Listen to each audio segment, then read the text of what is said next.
Hello friends, welcome to my channel food and blog circle. आज आम चितौ पिठा तैयारी करबा। चितौ पिठा खाइबा को बहुत टेस्टी लगे। जदि मोर एई रेसिपी आपण मानकु भलो लागे ताहले मो चैनल को लाइक शेयर सब्सक्राइब करिवे। आसंतु स्टार्ट कर।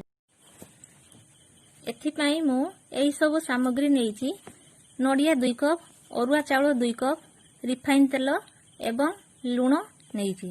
अरुआ चाउल को मो 4 घंटा पानी रे भिजाई परिष्कार करी रखीची।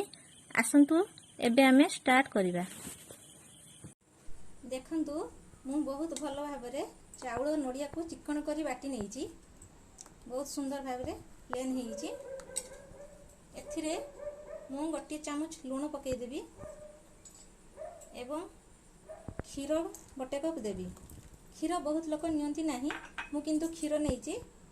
एटा बहुत टेस्ट लागबो, सेति पई मु गोटे कप क्षीर नेइची।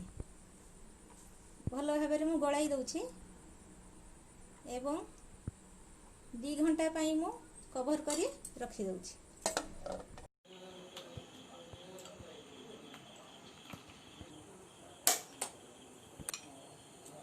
एबे आमे कढ़ाई रे तेल देलु। तेल टिके गरम हे आसिले पिठो पकेबु 2 चामच।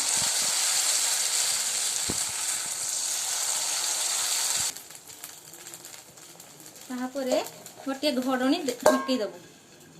धड़ा सफा सुखिला कपड़ा को पानी रे भिजाई चुपुड़ी जेभली तार बांफ बाहरी न जाए।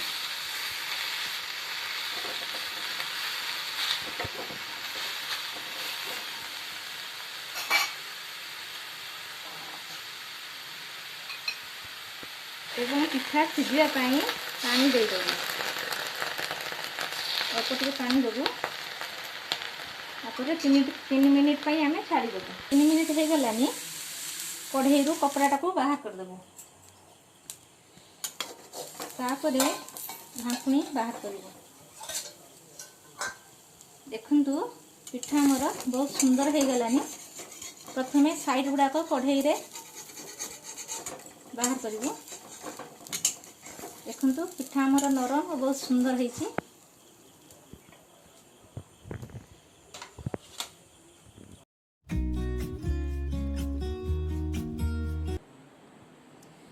एहीपरी समस्त चितौ पिठा तैयारी करि नेबे।